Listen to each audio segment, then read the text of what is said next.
నెయ్యితో శ్రీవారి ప్రసాదం లడ్డూలు తయారు చేశారని, అయోధ్యకి కూడా అవే లడ్డూలు పంపి సనాతన ధర్మం పాటించేవారు మనోభావాలు దెబ్బతీశారన్న డిప్యూటీ సీఎం పవన్ వ్యాఖ్యలకు మాజీ సీఎం జగన్ కౌంటర్ ఇచ్చారు. గత కొంతకాలంగా కల్తీ నెయ్యితోటి జంతువు కొవ్వుతోటి కలిపిన ప్రసాదాలు ఏడుకొండల వాడికి నైవేద్యంగా పెడతారు. అదే ప్రసాదాలు ఆంధ్రప్రదేశ్ నుంచి 1,00,000 లడ్డులు చేసి ఆ కల్తీ నెయ్యితోటి అయోధ్య రాముడికి పంపిస్తారు.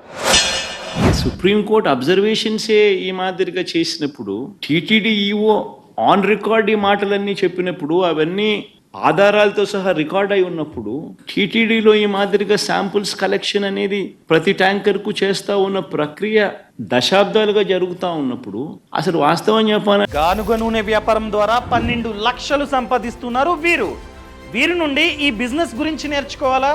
అయితే ఫ్రీడమ్ యాప్ని డౌన్లోడ్ చేసుకోండి. అంటే దీనికి సిట్టు అవసరం లేదు, బిట్టు అవసరం లేదు, ఇంకోటి అవసరం లేదు. కంటి క్లియర్ కట్గా కనపడతా ఉంది అసలు ఏమీ జరగలేదని. ఏమీ జరగకపోయినా ఏదో జరిగింది అని చెప్పి వీళ్ళందరూ దాన్ని ఏదో చూపించే ప్రయత్నం, వీళ్ళు ఏదో చేసే ప్రయత్నం వీళ్ళు చేస్తూ ఉన్నారు. సనాతన ధర్మం పాటించే వారి వైపు చట్టాలు ఎలా పనిచేస్తాయంటే నిర్దాక్షిణ్యంగా పనిచేస్తాయి. అన్య ధర్మాలు పాటించే వారిపై ఎక్కువ మానవత్వం, దయ చూపిస్తారు. ఇంకా దూషణ చేసే వారికి కోర్టులు రక్షణ కల్పిస్తాయి. అయిన వాళ్ళకి ఆకులు, కాని వాళ్ళకి కంచాలు.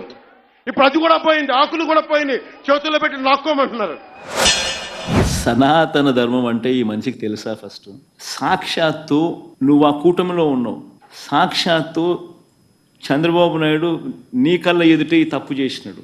తిరుపతి లడ్డు విశిష్టతకు తగ్గిస్తూ జరిగినప్పుడు అందులో నువ్వు కూడా భాగమై, నువ్వు కూడా అది అబద్ధం అని తెలిసి, నువ్వు కూడా ఆ అబద్ధానికి రెక్కలు కట్టి, నువ్వు కూడా అదే దుష్ప్రచారాన్ని చేయడంలో నువ్వే అడుగులు ముందుకు వేస్తా ఉన్నప్పుడు ఎక్కడ సనాతన ధర్మం గురించి నువ్వు మాట్లాడతావు?